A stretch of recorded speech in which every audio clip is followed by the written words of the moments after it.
मुझसे बड़ी मुजरिम तो तुम खुद हो सिला। तुम्हारी नौकरी के शौक ने जान लिए मेरे अफान की। तुम्हें शौक था मेरे बीमार बच्चे को छोड़ छोड़ के उस कमीने अमर के पास जाने का। तुमने ना मेरी फिक्र की ना उसकी।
कहां जा रही हो तुम?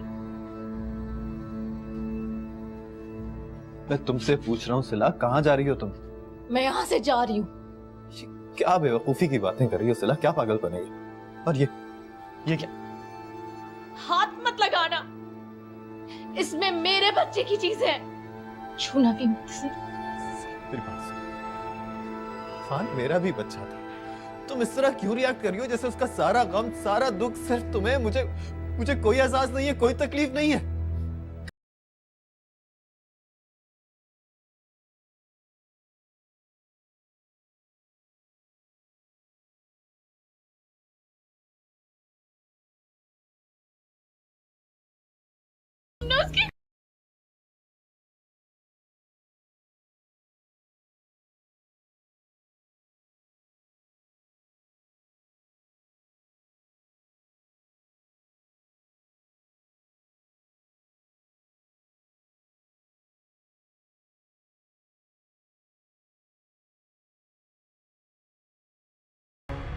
अपने जुर्म को अल्लाह का नाम लेके पर्दा मत डालो अदील। तुम्हारी बेइज्जती की नजर हो गया मेरा अफान, और तुम उसे छोड़ के जोया के साथ अय्याशियों में मगन थे। ये बात ना ही मैं कभी भूलूंगी, ना ही मैं तुम्हें माफ करूंगी, जिंदगी भर भी नहीं। और मेरे बच्चे का इंसाफ रोजे महशर ही होगा। उस दिन से पहले मैं तुम्हारी शक्ल भी नहीं देखना चाहती अदील। सही कहते थे बाबा, तुम जैसा इंसान किसी का हो ही नहीं सकता। करो याशिया। मुझसे बड़ी मुजरिम तो तुम खुद हो सिला। तुम्हारी नौकरी के शौक ने जान लिए मेरे अफान की। तुम्हें शौक था मेरे बीमार बच्चे को छोड़ छोड़ के उस कमीने अमर के पास जाने का। तुमने ना मेरी फिक्र की ना उसकी। तुमने मारा मेरे अफान को। तुम कौन होती है मुझे ना माफ करने वाली? मैं तुम्हें माफ नहीं करूंगा सारी जिंदगी। जाओ, दफा हो जाओ, जहां जाके मरना है मरो। खबरदार उस घर में तुमने दोबारा कदम रखा। जाओ।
ज़्यादा अहमद साहब की।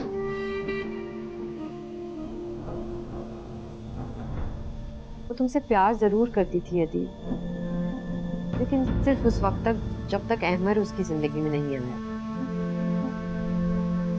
और मुझे तो लगता है कि वो बस थक चुकी थी इस जिंदगी।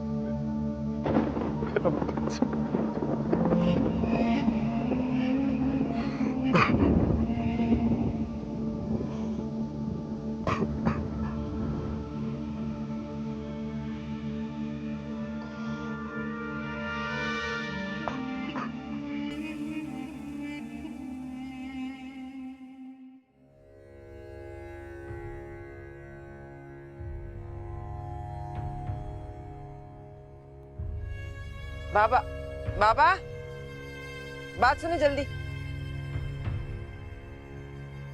जी बेगम साहब। अदील तो नहीं आया? नहीं नहीं, अभी नहीं आया। अच्छा, अगर आए तो उसे अंदर मत आने दीजिएगा, और अगर सिला के मुतालिक पूछे तो आपको कुछ बताने की जरूरत नहीं है। आप मेरा मतलब समझ गए ना? जी बेगम साहिबा, जैसा आप कह रही हैं वैसे ही होगा। हाँ ठीक है। मुझे तो अदील से कभी भी कोई उम्मीद नहीं थी, और अब तो तुम्हें भी समझ आ गई होगी कि मैं और तुम्हारे बाबा क्यों इस शादी के मुखालिफ थे। ये सहरा और इसका बेटा दोनों हैं ही। अब सहरा चाची को कुछ ना कहा, हमने बहुत अच्छी थी वो, और अब तो वो इस दुनिया में भी नहीं है। अदील को तो किसी बात की शर्म ना आई। उसने ये भी ना सोचा कि तुमने उसकी खातिर सबको छोड़ दिया। कितनी कुर्बानियां दी उसने, तुम्हारी कुर्बानियों की कोई कदर न की। औलाद जैसी नेमत भी उसकी बेहिसी की नजर हो गई। मेरा बच्चा, मेरा बच्चा। बस बस मेरी जान, सब्र कर। तुम्हारे रोने से वो वापस नहीं आ जाएगा। बस इतनी ही जिंदगी लिखवा कर लाया था। अगर अदील उस दिन उसको अकेले ना छोड़ के जाता तो शायद वो बच जाता। इतना तेज बुखार था उसे, किसी ने उसको दवा नहीं दी। बाप माँ कोई भी नहीं था उसके पास। मेरे बच्चे के नन्हे से दिल पे क्या गुजरी होगी अम्मी। जोर जोर से रोता रहा। बस रो रो के खुद को तकलीफ ना दो। और वो अदील, उसे ये शर्म भी ना आई कि तुम्हें रोक ही लेता। कैसे बीवी और बच्चे से जान छुड़ाई है उसने, कितनी आसानी से। एहसान फरामोश, खुद गर्ज। ये भी ना सोचा कि उस पर और उसकी माँ पर तुम्हारे बाबा के कितने एहसान हैं।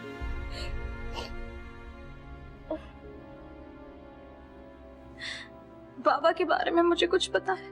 क्या करते थे वो अपने आखिरी दिनों में? क्या वो मुझसे नाराज थे?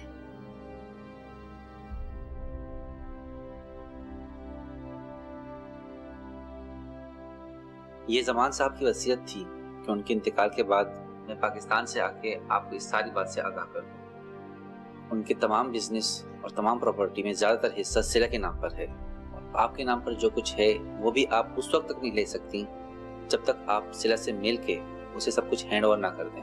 लेकिन मेरे पास सिला का कोई कांटेक्ट नहीं है, मैं उसे कहाँ से ढूंढूं? आपको उन्हें ढूंढना होगा, वरना तब तक ये सब कुछ यूं ही रहेगा जब तक वो मिल नहीं जाती। आप पाकिस्तान में उनके रिश्तेदारों से राब्ता करें, कोई ना कोई उनके बारे में जरूर जानता होगा। जमान साहब के करोड़ों के एसेट्स हैं। मैं तुमसे झूठ नहीं बोलूंगी, मुझे अच्छा नहीं लगा था कि जमान ने सब कुछ तुम्हारे नाम लिख दिया।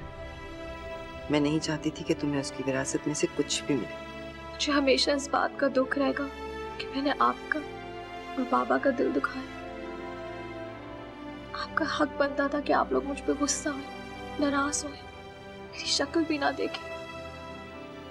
अगर तुम हंसी खुशी मुनीब से शादी करने पर राजी हो जाती तो शायद ये सब कुछ ना होता।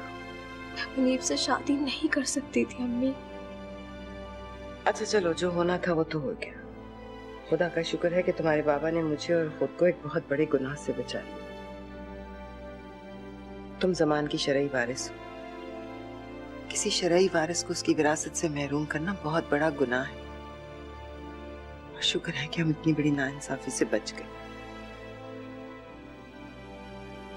मेरे लिए सब बेकार है। बाबा चले गए, अफान चला गया, मेरा घर बर्बाद हो गया। मुझे कुछ नहीं चाहिए अम्मी, कुछ भी नहीं। किसी के चले जाने से जिंदगी खत्म नहीं हो जाती। मेरे बारे में भी सोचो। मेरा इस दुनिया में अब तुम्हारे अलावा कोई नहीं। मैंने तुम्हें कहां कहां नहीं ढूंढा ताकि तुम्हारा हक तुम्हें दे सकूं, लेकिन तुम न जाने कहां छुप गई थी। तुम्हारे पुराने पते पर मैंने खत भी भेजा था, लेकिन फिर मालूम हुआ कि तुम वो घर छोड़कर भी जा चुकी हो। मगर मुझे तो कोई खत नहीं मिला अम्मी, और मैं उसी घर में रहती थी। यहाँ तक कि यहाँ आने से पहले तक मैं उधर ही थी।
बातें बना रहे हैं?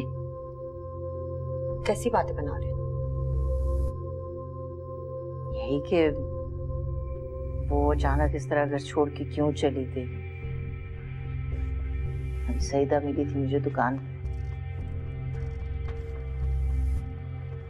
मुझे देखते ही सिला का जिक्र छेड़ दिया उसने। तो बोल देती हैं आप उसको, मुझे क्या पता। मियाँ बीवी का आपस का मामला है, जाके उन्हीं से पूछ ले खुद ही। लोग बेवकूफ नहीं हैं। ये तो बड़ा शहर है, लोग एक दूसरे के मामलात में दखल अंदाजी को बदतहजीबी समझते हैं, लेकिन अदील की हालत किसी से ढकी छुपी तो नहीं, गुमसुम रहता है। अभी मेरे पास से गुजर के चला गया, मुझे सलाम तक करने का होश नहीं है उसे। हाय, अदील आपसे मिला था, उसे रोकना चाहिए था ना, मुझे काम था उससे। मुझे उससे कोई बात नहीं करनी है। और मेरी मानो तो तुम भी वहां आना जाना छोड़ दो, अभी उसके जख्म ताजा है।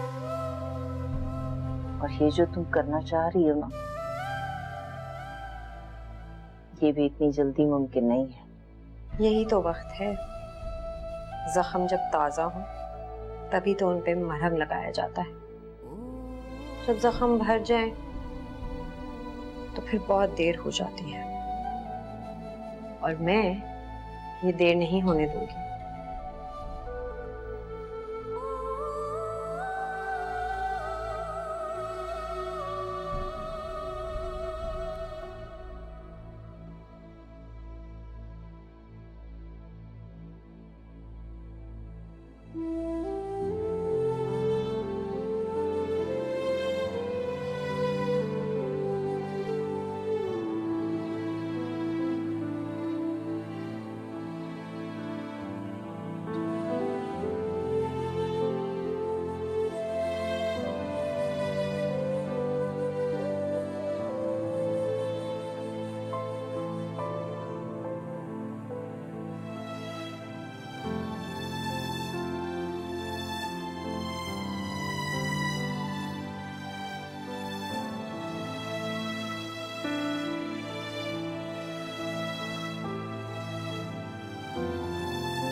कितनी देर तक मैं इंतजार करती रही तुम्हारा?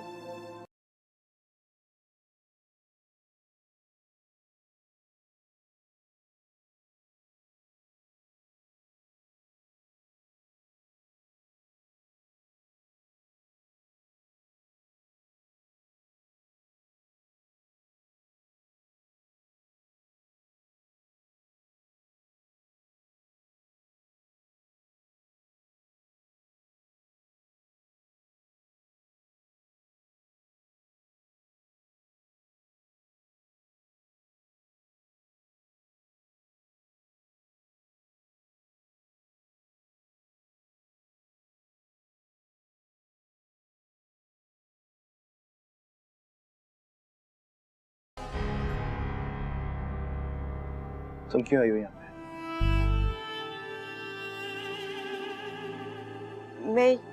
मैं ये पूछने आई थी कि तुम्हें किसी चीज की जरूरत तो नहीं, और ये कि मुझे किसी चीज की जरूरत नहीं है सर। और प्लीज यहाँ बार बार मत आया करो। मैं अकेला रहना चाहता हूँ। छोड़ दो मुझे अकेला और चली जाओ यहाँ से। Leave me alone.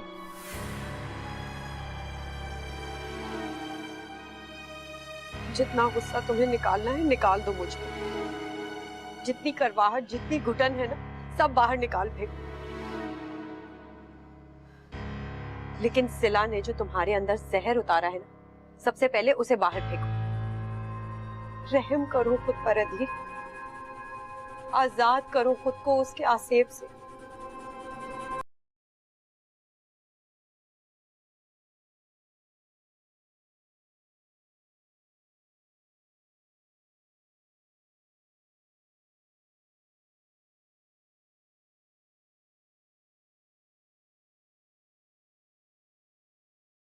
आपने मुझे कहा था कि फौरी तौर से सिला बीबी से इस पे दस्तखत करवा लें, क्योंकि वैसे भी काफी टाइम गुजर चुका है। जी जी, टाइम तो काफी गुजर चुका है, बस सिला से कांटेक्ट करने में थोड़ी देर हो गई।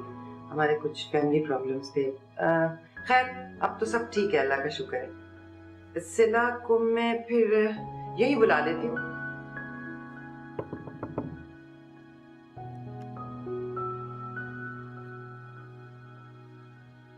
सिला, तबीयत ठीक है तुम्हारी? जी अम्मी, सही है, बस आँख लग गई थी। वकील साहब आए हैं, उन्हें कुछ पेपर साइन करवाने हैं तुमसे। अगर तुम्हारी तबीयत ठीक नहीं है तो भेज देती हूँ, दोबारा आ जाएंगे। नहीं, इसकी जरूरत नहीं अम्मी, आ जाती हूँ मैं, वरना उनको दोबारा आना पड़ेगा। अच्छा चलो फिर आ जाओ। आती हूँ।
साफ क्यों नहीं कहती हो कि तुम उस अदील की वजह से इनकार कर रही हो?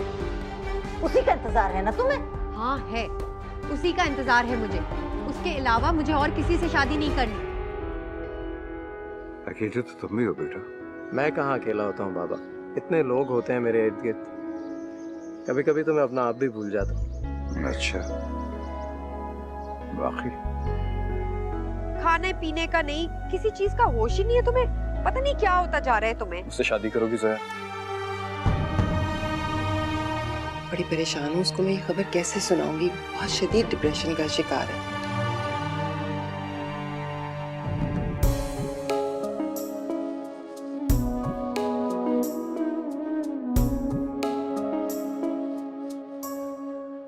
दिल मुस्तर को समझाया बहुत है।